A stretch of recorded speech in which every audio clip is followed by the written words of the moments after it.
on se retrouve pour commenter l'actualité aujourd'hui avec Sophie de Menton. Bonjour Sophie, chef d'entreprise, présidente du mouvement éthique. Jérôme Dubu, bonjour, membre du pôle ID d'Horizon. Bonjour. Fanta Berreté, bonjour, bienvenue, c'est une première. Bonjour. On est ravis de vous accueillir. Vous êtes député Renaissance de Paris. Oui. Bonjour à vous.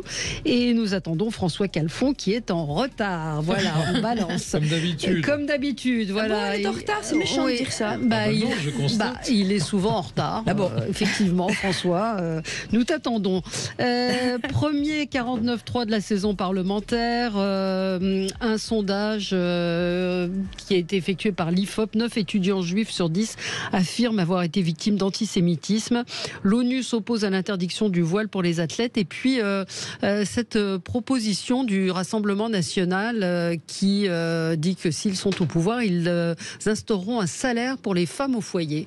Vous nous direz ce que vous en pensez. On commence avec vos coups de cœur et vos coups de gueule. Sophie, c'est un coup de gueule. Oui, alors je l'ai sur le cœur depuis très longtemps. Et mon coup de cœur, c'est une espèce d'insinuation rampante sur l'égalitarisme homme-femme et qui commence, pardon Monsieur le Président de la République, par celles et ceux. Celles et ceux, je n'en peux plus de cette expression. Et ça veut dire quoi? Ça veut dire qu'on considère que la grammaire française est sexiste. Tout le monde a toujours dit ceux qui veulent viennent, ceux qui...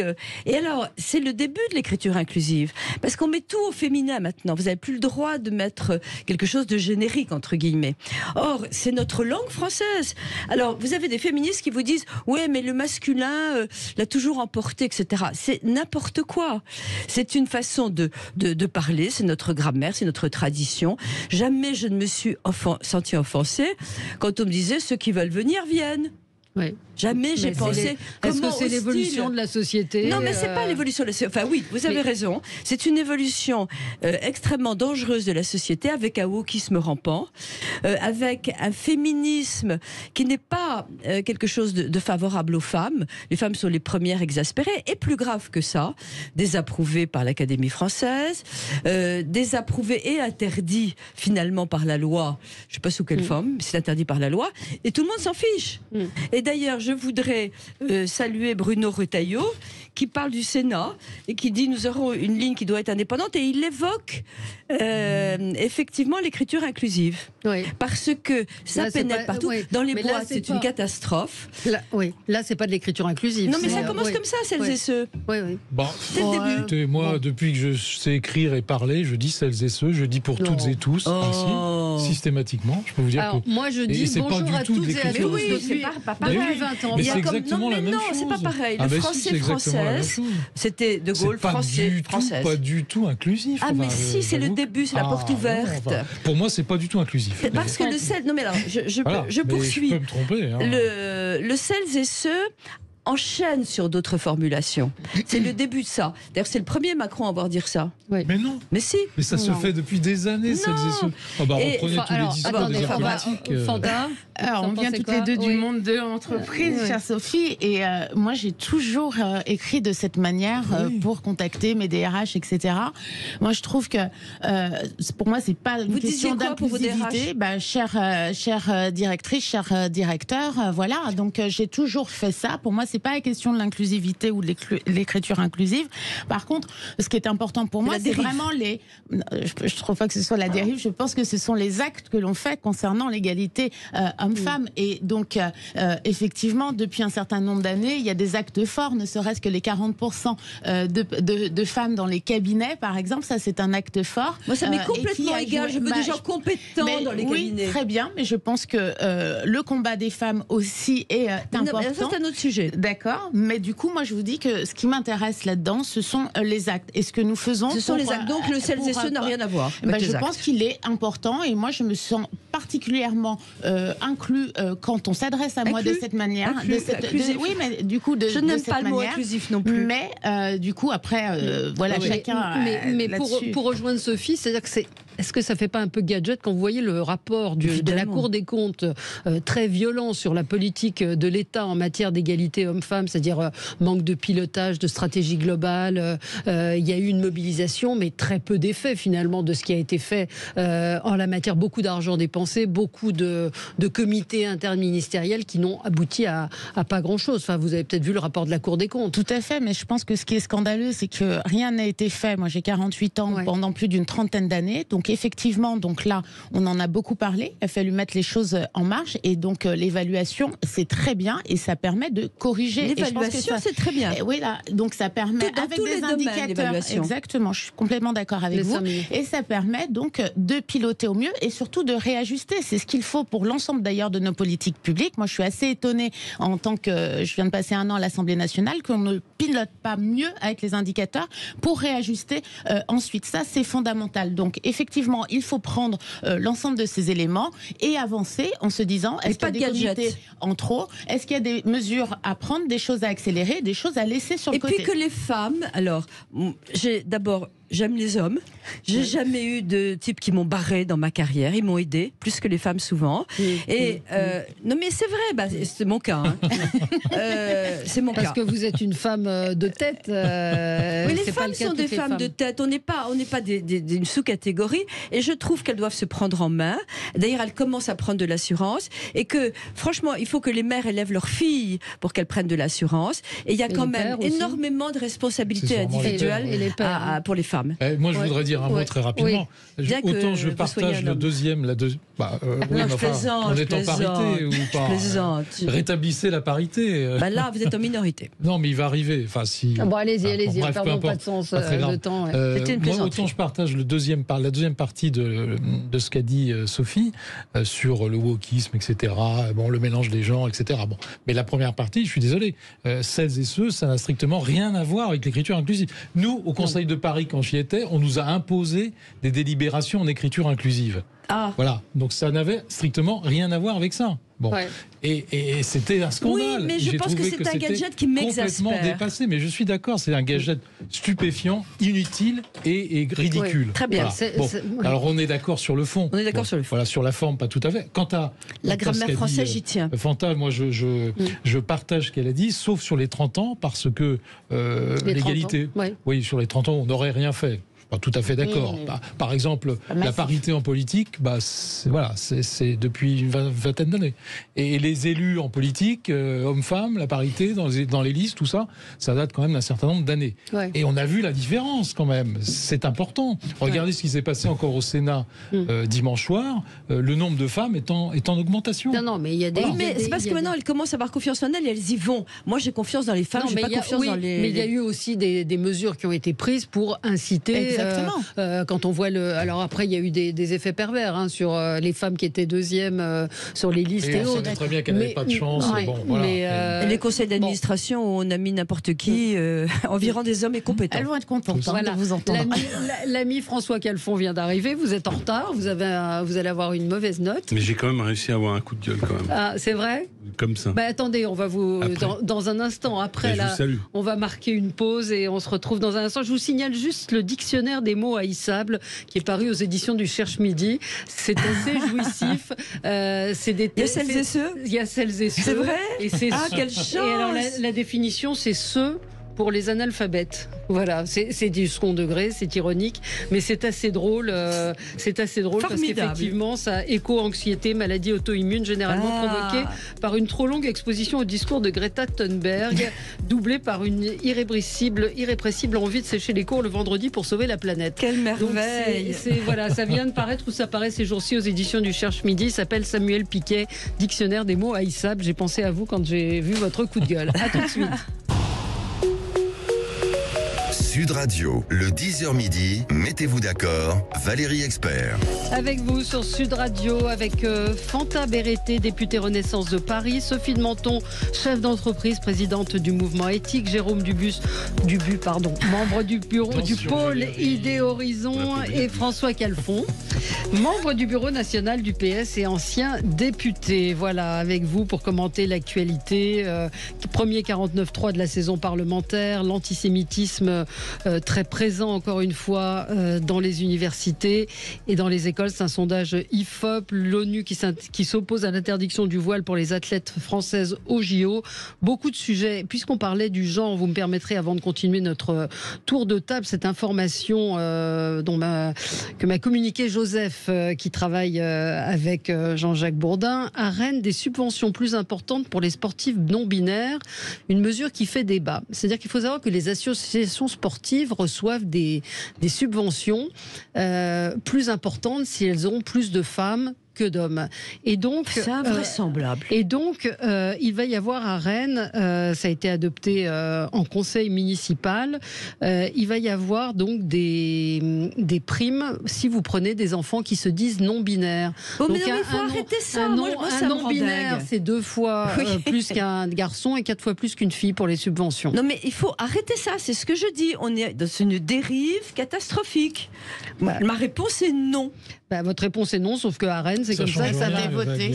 C'est comme ça que ça se passe. Oui, mais j'aimerais savoir qui décide ça. C'est les élus qui ont décidé. C'est les élus, c'est bien ce que je dis. C'est Célène Toulon, qui est première conseillère municipale transgenre à Rennes, et donc l'ambition d'un véritable budget égalitaire qui serait débarrassé des prototypes de genre. Est-ce que c'est les élus qui sont responsables de ça? Parce que je pense, moi, que la majorité des Français, j'aimerais bien savoir ce qu'en pensent les auditeurs. Ils auront l'occasion de s'exprimer au municipal. Qu'est-ce que tu veux? Mais non, mais on vote pas. On va pas voter contre pour ça, si. Si. Après, pour essayer d'aller un peu plus loin, je suis un peu surpris, je dois dire, de cette décision. Pour répondre à Sophie de Menton, ce sont les électeurs eux-mêmes de Rennes qui verront s'ils veulent reconduire cette majorité municipale. Pardon, c'est un détail qui sera oublié. Alors, ou pas. C'est pas forcément. Après, moi-même, je vais vous dire une chose, j'ai été un peu circonspect quand on a dit, je trouvais ça un peu cocasse, je dois dire, on va dégenrer les cours d'école, ce qui est une forme d'effet d'annonce que je trouvais pas très heureux, très franchement. Non. Et ensuite, et on va débitumer les cours. Ça veut dire quoi? Dégenrer, ça voulait dire en gros, les enfants s'en souviennent, enfin moi je m'en souviens quand j'étais gamin, la cour d'école elle est occupée par un terrain de handball qui sert de terrain de foot, et avec les garçons qui l'occupent, ce qui est à peu près la réalité.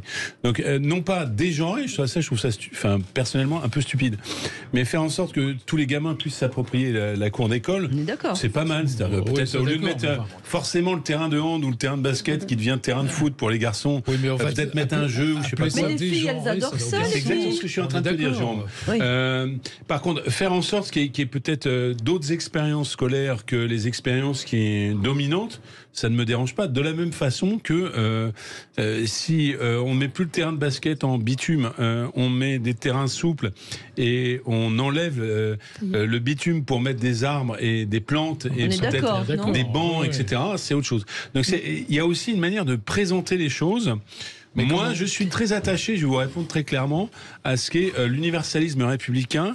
Et je ne souhaite pas, même si bien sûr qu'il faut faire des mesures d'égalité un peu actives, je ne souhaite pas que chaque catégorie de la population, chaque minorité qui a des choses légitimes à revendiquer, construise un patchwork de la République dès le plus jeune âge. Mais comme en parallèle, on va rétablir l'uniforme, n'est-ce pas? Je suis plutôt d'accord avec ça, moi. Ça va être un peu contradictoire, il va falloir choisir. Est-ce qu'on dégenre ou est-ce qu'on rétablit l'uniforme?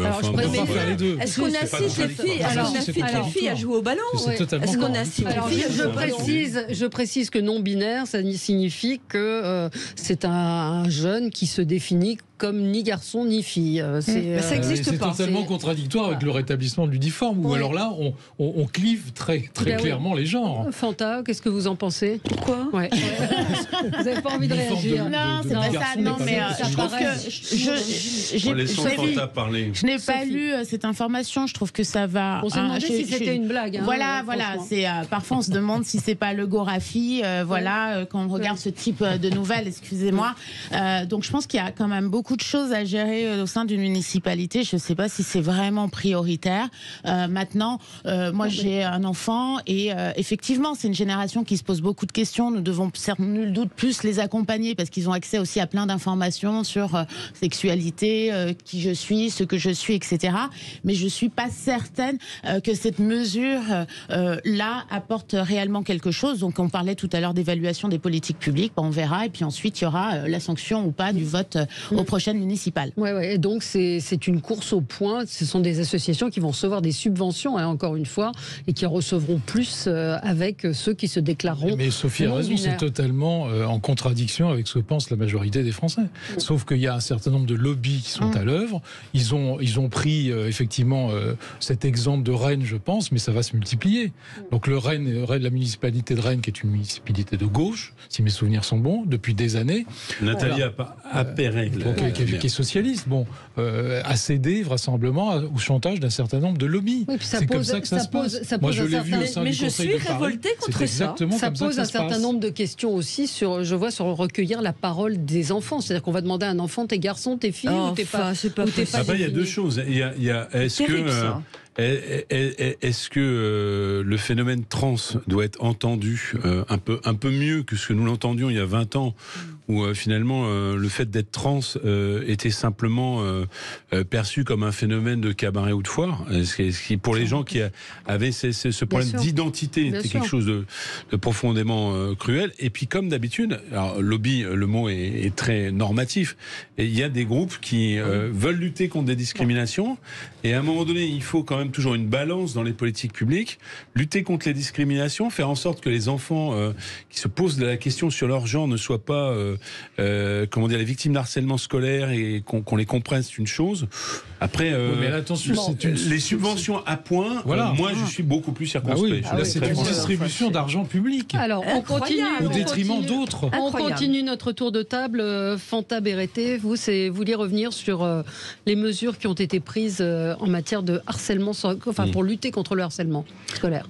Oui, c'est vrai que donc le plan a été présenté hier. Je trouvais que c'était de bon augure d'en parler ici, parce que notre rôle, ça va être d'en parler. On en a parlé nous déjà, mais c'est vrai qu'on peut continuer. J'ai vu, et effectivement, il y a une députée qui a pris la parole avant-hier sur une question gouvernement. Virginie Lanlot, très émouvant et très puissant témoignage. Extrêmement émouvante dans son témoignage, parce que c'est vrai que des femmes adultes qui ont témoigné dans le cadre du MeToo, c'était une chose. Mais là, un adulte qui témoigne, elle a une petite 50aine d'années, je pense, sur les séquelles en fait qu'elle a jusqu'à présent de ce harcèlement subi à l'école, c'est important. Donc je pense que Gabriel Attal est véritablement dans le bon ton. Je trouve que tout ce que nous entendons chaque semaine, parce que c'est assez répétitif malheureusement, c'est essentiel de pouvoir en parler, c'est essentiel de faire plus de prévention, c'est essentiel de rassurer ces enfants et de leur dire, vous pouvez aller vous adresser à tout adulte qui a été formé, puisqu'il y a un plan de formation qui a été mis en place. Oui, mais Sophie, c'est important. Bien sûr. C'est important. Et la libération de la parole doit se faire, sachant qu'on a affaire à des tout petits bouts. Donc c'est difficile. Et ce qui est important aussi, je pense, c'est la position des adultes, parce qu'on a vu aussi des images assez catastrophiques, je dois le dire, au cours des derniers jours, concernant aussi le rôle du parent qui sort un petit peu de son rôle. Et donc, je pense que véritablement, nous devons tous faire très attention, parce qu'on a des enfants qui sont abîmés. On parle de ceux qui se suicident dans leur chambre, mais prendre une corde et se suicider quand on a 11 ans dans sa chambre, c'est tellement horrible. Mais il y a tous ceux qui ne parlent pas et qui encaissent ce qu'elle a raconté, Virginie Lanlot, 40 ans après, elle a la souffrance. Et je terminerai par ce qui me paraît être vraiment essentiel, c'est que bien souvent, quand on parle, on est celui qui va être réorienté ailleurs. Et que là, en fait, dans ce plan-là, c'est celui qui harcèle qui va te changer d'école. C'est lui qui va perdre ses repères, qui va perdre aussi ses copains. Et ça, je trouve que c'est quand même un point non négligeable. Alors, on va revenir, on marque une toute petite pause, Sophie, vous allez vous calmer.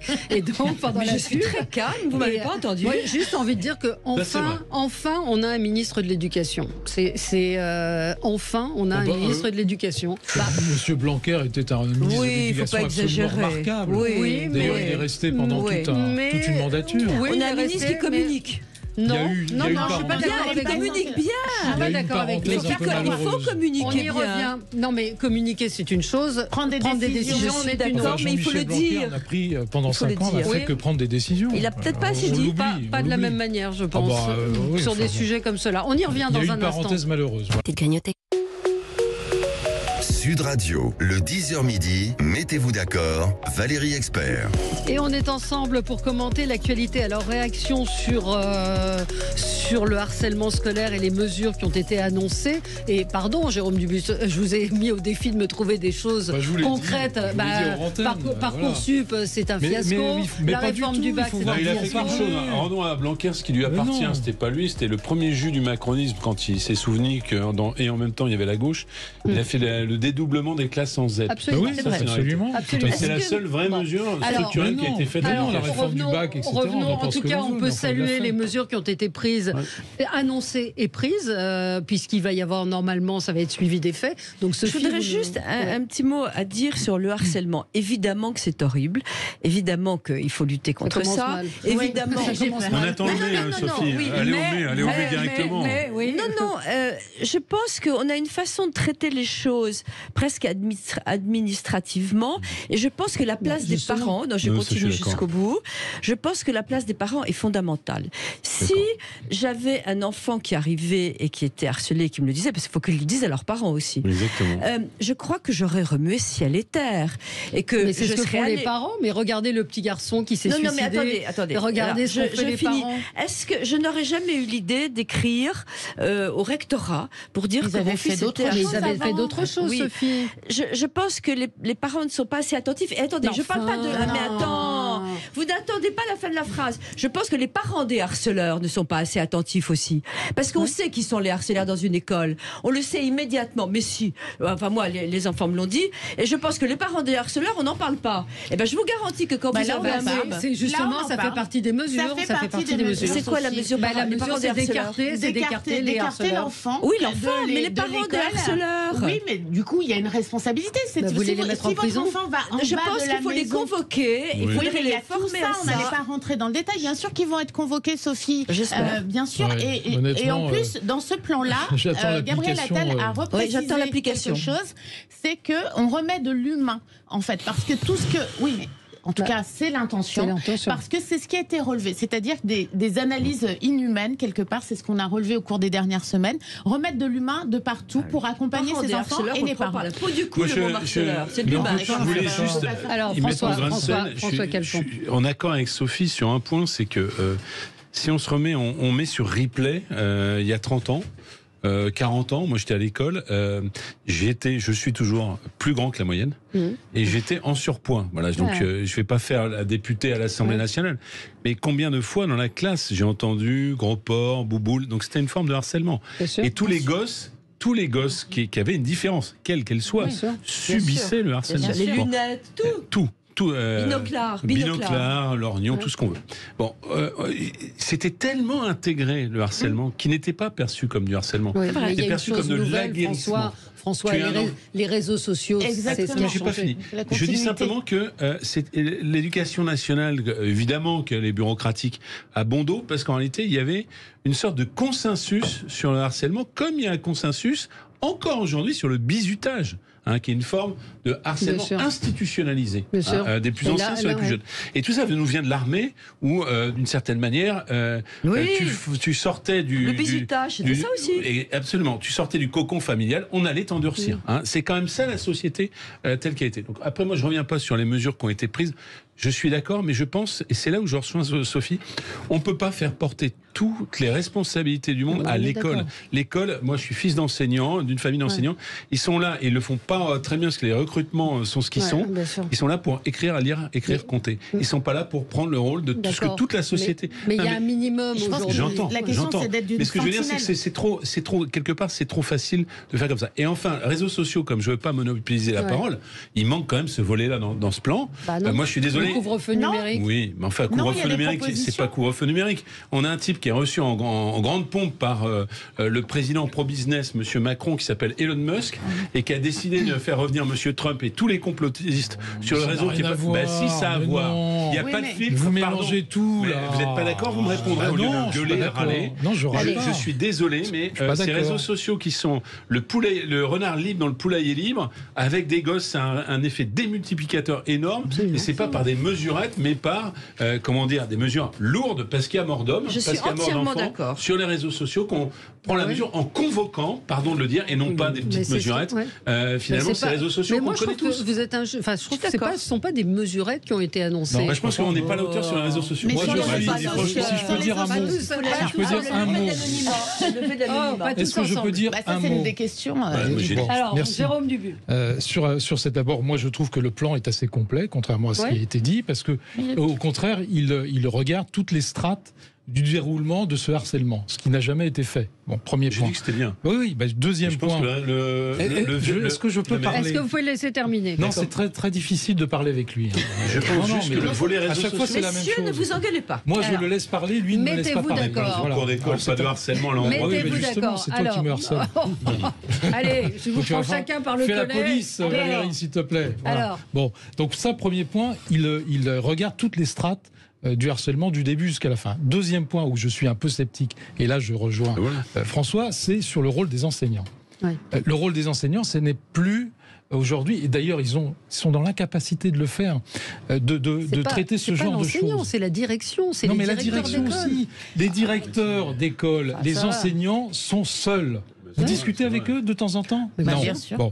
Eh bien, qu'est-ce qui se passe? Qu'est-ce qu'ils vous disent? Ils vous disent, je suis seul, personne ne me protège quand je fais ça. Mon enfant est harcelé, je vais voir l'enseignant, mais je vais voir le directeur. Exactement. Ce qu'on leur demande là aux enseignants, c'est que quand justement X vient me voir en me disant que ça fait 4 fois qu'on me traite de, etc., c'est de signaler. Parce qu'il y a répétition. Ils le font, ça. Je ne suis pas sûre que ce soit fait de partout, parce qu'effectivement, il y a de nombreux... Mais après, quelle est la sanction? L'interface sur la vie scolaire, ça s'appelle le CPE, d'accord, Conseil principal d'éducation. Et les gars, parce que moi, il se trouve que j'ai dans ma famille une CPE. Qu'est-ce qu'on leur demande? Parce que c'est ça la bureaucratie française. On leur demande de renseigner des tableurs Excel de statistiques dans leur truc qui remontent au rectorat, avec des services juridiques ou services ressources humaines qui écrivent des lettres. Bon, la vérité, c'est que c'est pas au CPE, encore moins à l'enseignant. Il faut les former à cela. Ils n'ont pas été formés. Ils vont être formés. Mais c'est pas leur métier. C'est pas leur métier. Comme on dit à la police, il y a des drames sociaux. Il y a des contestations sociales. Non, mais vous pouvez c'est là où je rejoins Sophie. Moi, j'ai une cohérence. Le métier, c'est les parents. Et si les parents, ça ne fonctionne pas, ça existe qu'il y a un défaut de parentalité, c'est l'éducation populaire. Mais c'est pas le métier de l'école de reprendre tous les mots de la société. Chacun a sa responsabilité. Chacun doit jouer. Chacun doit jouer le jeu. Là, les enseignants et la direction ne sont pas armés, n'ont pas les moyens de sanctionner. Il n'y a pas qu'enseignants. Et alors, il doit faire l'éducation sexuelle, l'alimentation, l'éducation des enfants. La détection de l'inceste à la maison. On leur demande tout. On déresponsabilise. Donc on fait rien. On les forme. Si vous permettez, il y a du bon dans tout ce qui est fait. Il y a du bon dans tout ce qui est fait. Il y a du bon dans tout ce qui est fait. Mais il y a une déresponsabilisation des parents et des individus. C'est l'État, c'est l'école. Il y a la déresponsabilisation. Moi, je veux une responsabilité. Il y a à la fois les deux phénomènes dans les écoles. Vous avez à la fois des parents qui interviennent systématiquement, et ça n'est pas leur rôle dans l'école pour des choses complètement dérisoires, et qui pourrissent le métier de directeur aujourd'hui d'école, qui est très compliqué, qui ne choisit pas, à part le privé, qui ne choisit pas ses enseignants, je vous le rappelle. Il ne choisit pas ses enseignants. Et deuxièmement, vous avez effectivement des parents qui, quand c'est grave, n'interviennent pas. Donc il y a un double phénomène. Des détails qui pourrissent le fonctionnement régulier de l'école et cette espèce d'autorité qui a disparu, et inversement des choses complètement importantes où là il n'y a plus d'intervention des parents. Et sur les parents, j'en termine, Sophie de Menton a raison sur le fait qu'ils n'assument pas leur responsabilité parfois d'autorité parentale, mais dès que le professeur se met, ou l'éducation nationale se met en mode sanction vis-à-vis d'eux, ils ouvrent la porte, ils éclatent la porte, ils font des recours. Moi, mon enfant, ils ne sont pas dans cette culture du collectif. C'est vrai.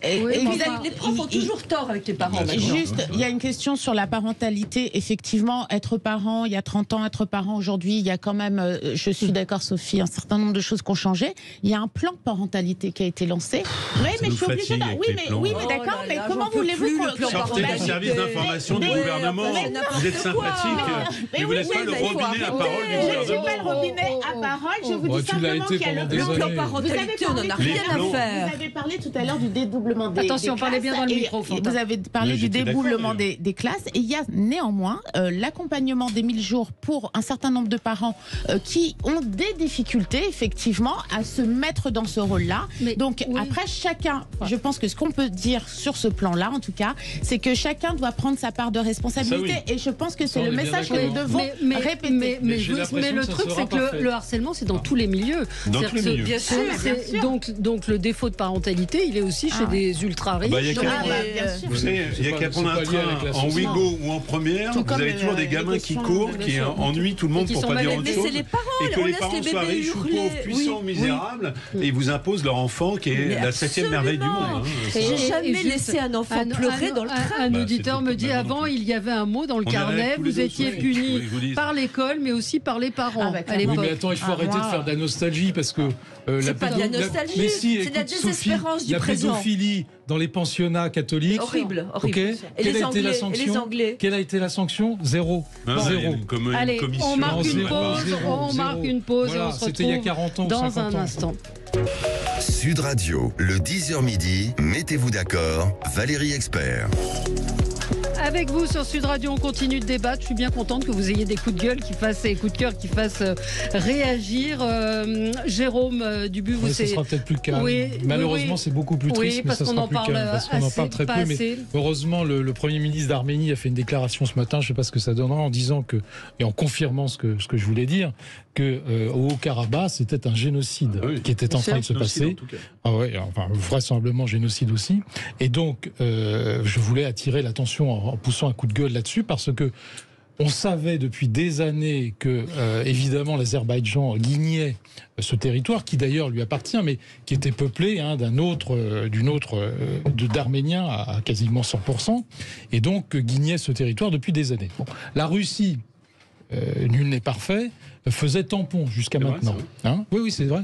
Et elle avait déployé d'ailleurs 3000 soldats pour éviter l'envahissement il y a à peu près un an, quand ça avait commencé à chauffer, de cette enclave qui était peuplée d'Arméniens. Aujourd'hui, la Russie n'est plus en état de faire tampon. Peut-être qu'elle ne l'a pas voulu ou qu'il y a eu une négociation avec M. Erdogan qui est proche de l'Azerbaïdjan pour laisser faire, vraisemblablement, ça c'est sûr. Et donc aujourd'hui, le Haut-Karabakh disparaît dans sa composante arménienne. L'ensemble des Arméniens sont obligés de partir et de se réfugier en Arménie dans des conditions catastrophiques. Ce qui s'est passé pendant une semaine est absolument épouvantable. Sylvain Tesson, que j'aime beaucoup, avait déjà fait un reportage il y a à peu près un an sur le sujet, en alertant la communauté internationale et en disant « Attention, il se prépare et ça va se passer ». Eh bien, exactement ce qu'il avait décrit est en train de se passer. Un nettoyage ethnique complet de ce Haut-Karabakh sans que l'Occident ne bouge. Parce qu'il y a des déclarations... Attendez, je termine. Il y a des déclarations, effectivement, qui condamnent, etc. Mais en réalité, le mal est fait. Le mal est fait, c'est-à-dire que ce territoire ne sera plus arménien. Était nettoyé ethniquement, ça c'est la réalité. 65 000 personnes qui se sont réfugiées. Il y en a 110 000. Parlez bien dans le micro. Il y en a 110 000, il y en a la moitié. Moi, je n'ai rien à rajouter, je suis entièrement d'accord. Alors maintenant, la moitié, mais il y a 2 jours, c'était un tiers des habitants du Haut-Karabakh de confession chrétienne, d'ailleurs, et arméniens, qui ont quitté le territoire. Quand tu dis, Jérôme, que c'est parce que la Russie n'a plus les moyens, c'est encore plus pervers que ça d'une certaine manière, puisque d'un côté, les Azéris sont soutenus par Erdogan, qui a un rôle tampon très important dans le conflit entre la Russie et l'Ukraine, et de l'autre côté, les Azéris ont une manne gazière tout à fait énorme, qui nourrit l'Europe occidentale au passage, d'où une certaine atonie, et des intérêts communs à maintenir les cours du gaz de manière élevée avec la Russie et les producteurs de gaz, ce qui permet par voie de conséquence à la Russie d'avoir les devises pour s'armer et mener de long terme. Dernier point parce que la revendication n'est pas terminée de la part des Azerbaïdjans.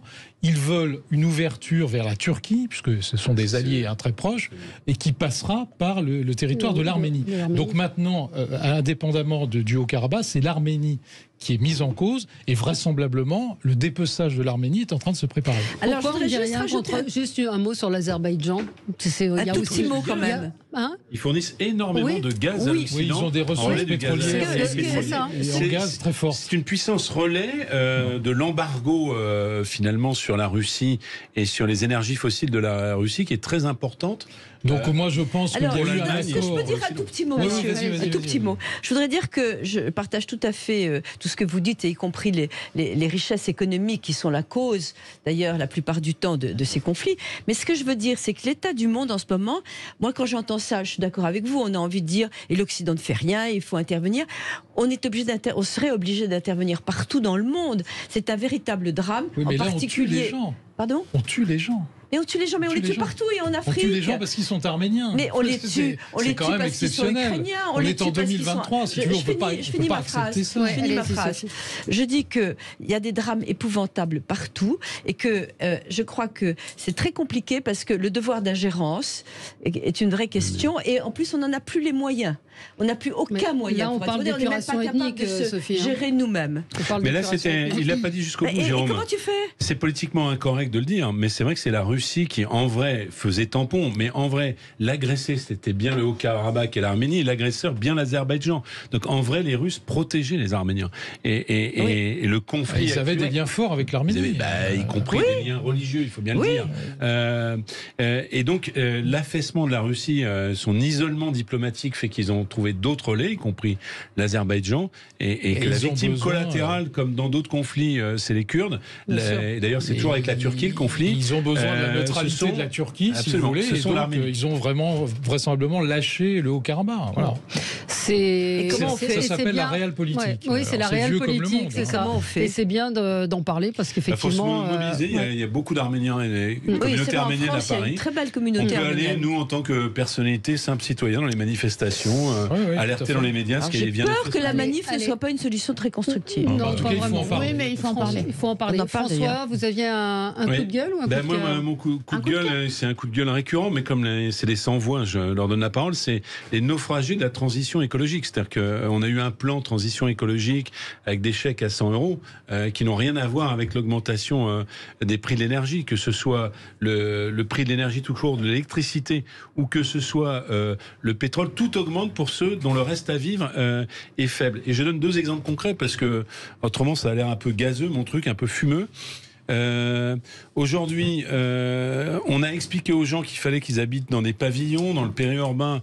Maintenant, il s'agit de passoires thermiques. Je parle sous le contrôle de Jérôme qui connaît bien les questions de logement. Et il leur faut souvent, alors ceux qui ont acheté un logement pour le louer, faire leur complément de retraite, sortir des chèques de 50, 100 000 € qu'ils ne peuvent pas sortir pour se loger ou pour revendre leur logement et préparer pourquoi pas l'achat d'une résidence pour leurs vieux jours. Donc ça, c'est l'un des éléments de la crise du logement qui est lié à une transition écologique qui n'est pas maîtrisée. Deuxième chose, la voiture. Quand on n'habite pas en métropole, que les transports s'arrêtent dans ce pays à 20 heures parce que vous n'avez plus de train, plus d'avion, vous êtes dépendant de la voiture. Et la voiture, du passage du thermique à l'électrique, c'est quasiment 40% en plus. C'est-à-dire que les gens ne peuvent plus l'acheter. Et y compris, il y a maintenant un marché de la seconde main qui sont les voitures d'occasion. Il y a encore 5 ans, on trouvait des voitures à 6 000 €. Donc chacun, bon an, mal an, entre la première et la deuxième main, pouvait avoir sa mobilité populaire, si j'ose dire. Aujourd'hui, si vous vouliez, j'ai fait cette expérience personnelle pour des raisons qui me sont propres, d'essayer d'acheter un véhicule d'occasion cet été. Un véhicule d'occasion un peu garanti, qui ne va pas vous tomber en panne, c'est autour des 8 à 10 000 €. Qui peut se payer une voiture à 10 000 € à part des gens très privilégiés, dont sur le plan du mode de vie, je fais partie. Mais 70% des Français sont des naufragés de cette transition écologique. Et je dis à mes amis écologistes, quand ils disent ce slogan qui, pour moi, est vide de sens, parce qu'il n'y a pas de preuve de cela, fin du mois, fin du monde, même combat. D'accord. Donc je leur dis que la fin du mois, aujourd'hui, n'est pas compatible avec la lutte contre la décarbonation. Oui, enfin, on a 1% de carbone dans le monde en France, donc il ne faut pas non plus exagérer. Et je vois que tout le monde recule un tout petit peu parce qu'il faut penser aux gens qui vivent aujourd'hui et qu'on recule un petit peu sur certaines mesures, dans le logement, dans les voitures. Il faut aussi... Et les écologistes sont souvent les pires ennemis de l'écologie. On a la France aussi qui a une décision qu'elle ne prend pas, c'est que l'énergie doit absolument sortir du système européen. bien, c'est évident, parce qu'on a une énergie qu'on produit qui est moins chère. On a vraiment de mauvaises décisions politiques en la matière. Et effectivement, je pense qu'il faut aujourd'hui penser aux gens d'abord, là, un petit peu. Fantôme. Je pense que, alors, je suis complètement en phase sur la question du logement, sur la question, moi j'ai une attention particulière, notamment sur cette notion de reste à vivre qui pour moi est très importante. Je pense que sur la planification écologique, je ne vais pas vous reparler du plan, effectivement. J'ai pas envie que, voilà. Il y a un plan. C'est pour ça que j'ai fait ce coup de gueule. Il y a un plan. Donc, je pense simplement, je voudrais rappeler ici que, en tout cas, on a tenté de protéger au maximum. Alors, effectivement, 100 € pour certains, ça a été dit, c'est pas grand-chose, mais on les sort quand même pour permettre aux gens qui ont moins de pouvoir quand même aller travailler, parce que vous avez tout à fait raison. On les incite à utiliser la voiture, excusez-moi. Oui, mais en fait, Sophie, tout le monde n'habite pas à Paris. Donc quand vous habitez dans la Creuse et que vous travaillez à 15 km, voilà, etc., il y a un déficit. Donc là, dans le plan notamment, il y a cette question de transport, de multiplier encore les RER, les salariés, etc. Donc c'est important. Aujourd'hui, le geste qui est fait, effectivement, c'est cette enveloppe de 100 €. Donc l'idée, c'est que tout le monde, en tout cas toutes les personnes concernées, puissent l'avoir. Je ne dis pas que ça règle tout, Sophie. Je dis simplement qu'il faut trouver des solutions sans pour autant lâcher un certain nombre d'indicateurs quand c'était fixé.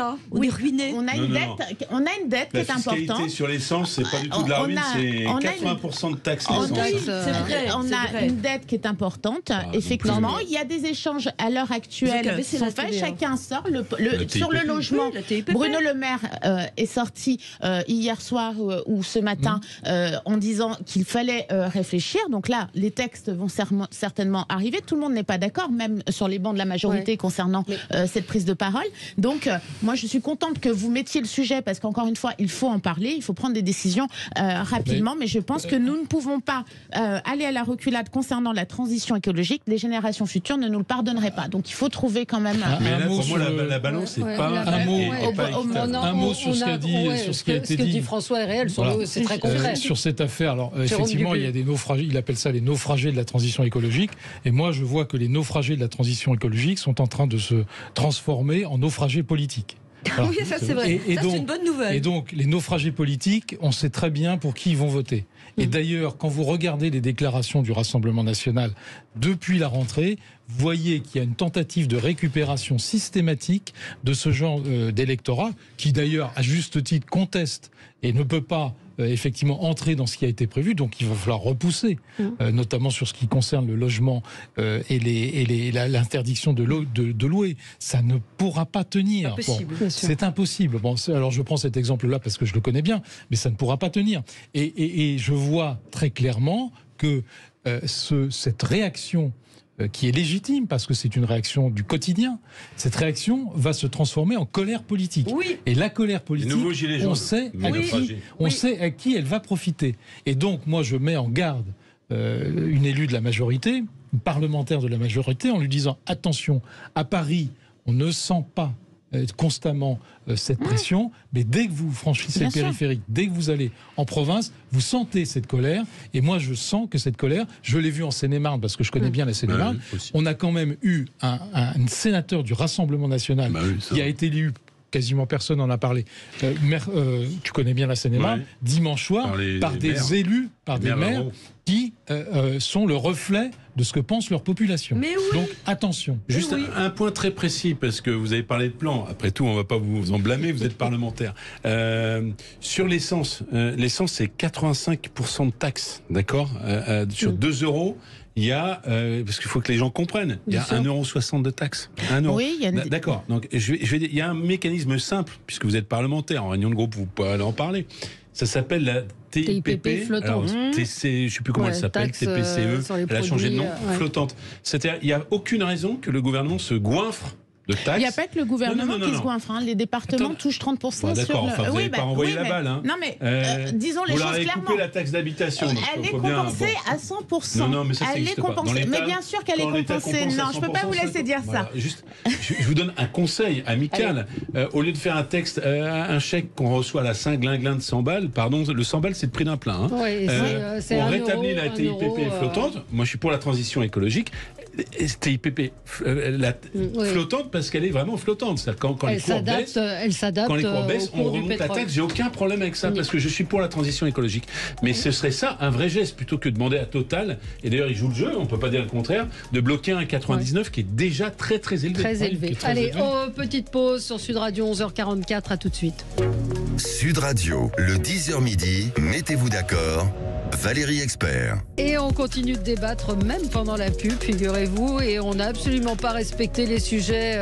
J'ai pas entendu ce que vous avez dit. C'est la Corse qui a mis le feu aux poudres. Voilà. Donc information, c'est qu'Emmanuel Macron, qui est en Corse en ce moment même, propose une autonomie à la Corse. Donc il souhaite proposer l'entrée de la Corse dans notre constitution et il donne 6 mois pour s'entendre sur un texte constitutionnel. Donc qu'est-ce que ça veut dire exactement? Chacun son tour. Concrètement. Alors Jérôme, à vous, expliquez-nous ce que ça veut dire. La parole à la défense. Je vais essayer d'expliquer, mais c'est compliqué la Corse.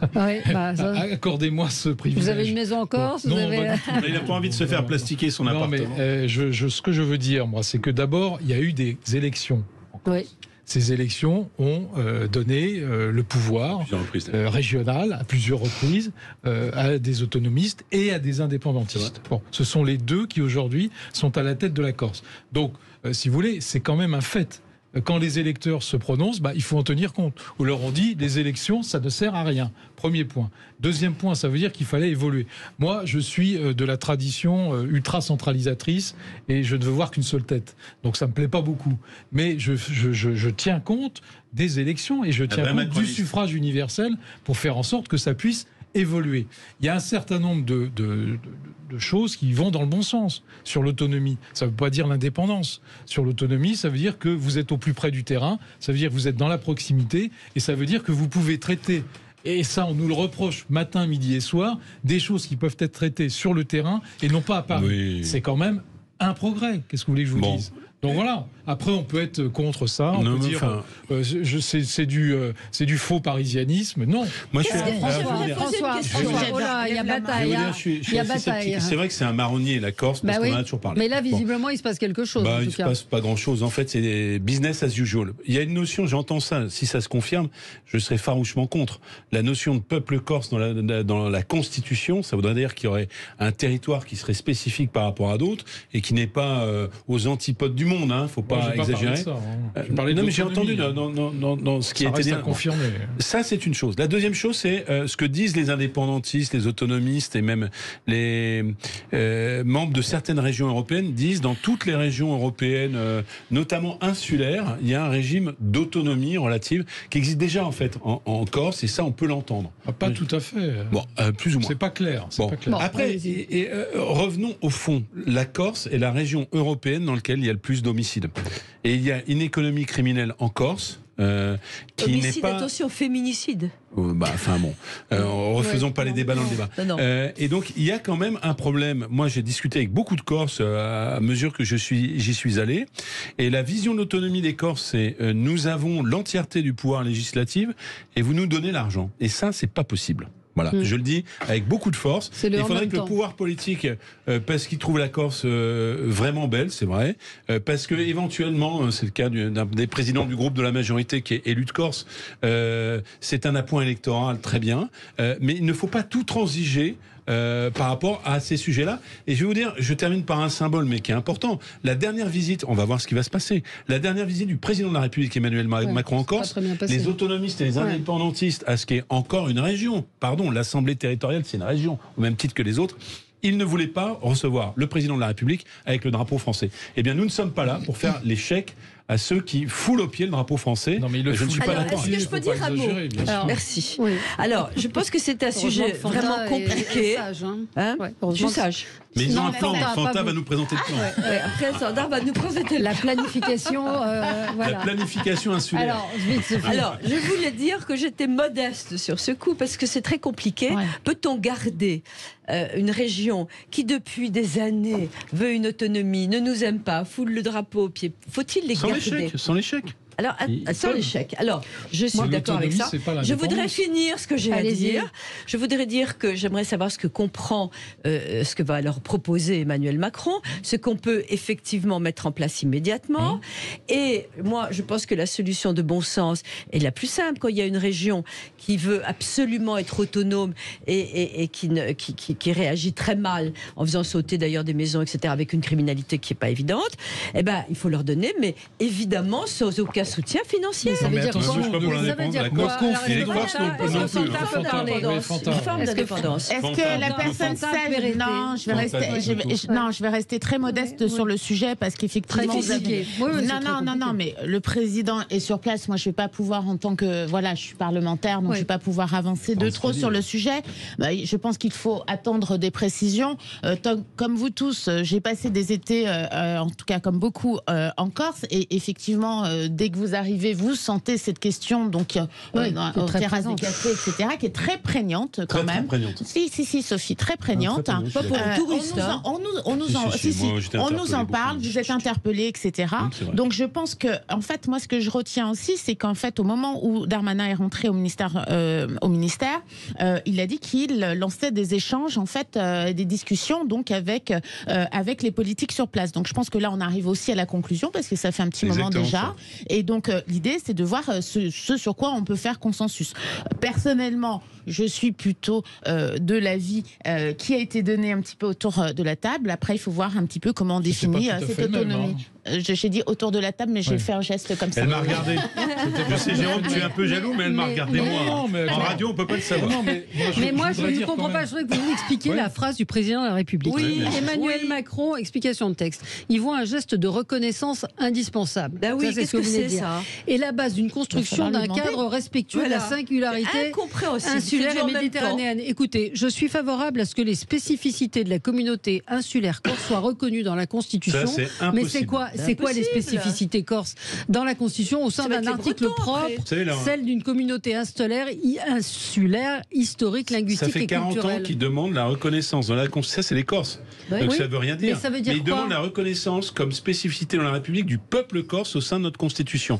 C'est-à-dire qu'il y aurait un peuple français et un peuple corse dans la même unité de la République. Eh bien, moi, je dis que l'autonomie, ça n'est pas l'indépendance, ce sont deux choses différentes. Mais c'est quoi? Et au sein... L'autonomie, c'est on est indépendant, mais on prend le pognon. Non, au sein de la majorité actuelle, il y a des autonomistes et il y a des indépendantistes. C'est deux choses différentes. Les indépendantistes, ils veulent partir, c'est clair. Oui, mais t'as pas vraiment répondu à ce qu'elle a dit. Mais les autonomistes, je vais répondre. Les autonomistes, c'est donner un certain nombre de pouvoirs supplémentaires. C'est pas ça qu'ils demandent. Mais si, c'est exactement ça. Ils demandent la reconnaissance de la Constitution du peuple corse. Ça, c'est pas possible. C'est le président de la République. C'est pas possible. Le président de la République, mais on est coutumier du fait, quand il est en Corse, il dit ça, et puis à Paris, il va revenir en arrière. Vous n'êtes pas juste. Vous n'êtes pas juste. Je suis pas dans le politiquement correct. Là, ce qui vient d'être dit, évidemment qu'il va revenir en arrière. Valérie nous a interpellé sur un point très précis. C'est-à-dire la notion de reconnaissance du peuple corse dans la Constitution française. Moi, je suis contre. Très clairement, je suis contre. Mais moi aussi, je suis contre. C'est très clair. Par contre, on donne un peu plus de pouvoir à l'Assemblée régionale corse. Je suis pour. Qu'est-ce qu'on peut leur donner? Il y a des tas de choses qu'on peut décentraliser. Mais par exemple, la langue corse, c'est très grave. C'est non. Etc., tout ça, on peut décentraliser. Par exemple, ils demandent, et par exemple, les autonomistes corses, pas les indépendantistes, ils demandent le transfert des politiques éducatives par l'Assemblée de Corse. C'est pas possible. Ah bah non, l'unité de la République, c'est des programmes nationaux. Ou alors, il y a des programmes en Guyane, il y a des programmes en Bretagne. Tout le monde hurle en disant on est ultra centralisé, il faudrait savoir ce qu'on veut. Je trouve ça très compliqué, moi, personnellement. Très compliqué aussi. Vous savez, il y a aussi un problème culturel au sens large en Corse. Moi, quand je suis allé en Corse, c'est pas plus tard qu'il y a 6 mois, les gens m'ont expliqué, parce que je me suis retrouvé dans une assemblée informelle d'autonomistes, à quel point l'État avait préparé, dans une prison française, le meurtre d'Ivan Colonna, qui, je vous le dis, est perçu là-bas comme un héros. D'ailleurs, à Bastia, quand il était décédé, il y a eu 3 jours d'émeute. Mais absolument, mais c'est pour vous dire l'état mental. Et donc, il faut interpeller nos amis corses là-dessus. Comment vous pouvez croire une seule seconde que l'État a organisé autoriser la présence dans une cellule d'un terroriste, pardon de le dire, pas d'un héros, d'un terroriste qui a tué un préfet, la présence finalement d'un islamiste radical qui aurait sur ordre des services secrets tué Monsieur Colonna. Bah oui, mais c'est peut-être hallucinant, mais quand vous parlez à des Corses, ils tiennent ça comme une évidence complotiste contre la France. Eh bien, je n'appelle pas ça un cadre serein de discussion entre Paris et Bastia. Il n'y aura jamais un cadre serein de discussion entre la Corse et la capitale. Non, moi j'ai envie de vous dire que j'attends le retour du président et effectivement, je pense que ce qui est important, c'est la définition de cette autonomie et qu'on parte là-dessus. Ça fait des années qu'on en parle, mais jusqu'où on va? C'est un puissant fond. Voilà. Et ça, si on sait trop, je vais vous dire ce qui va se passer. Ça se passera comme la Catalogne. Ça se passera comme la Catalogne. Il y a quand même le suffrage universel qu'il faut respecter. André Berkoff va certainement y revenir. Merci à vous. Le suffrage universel doit être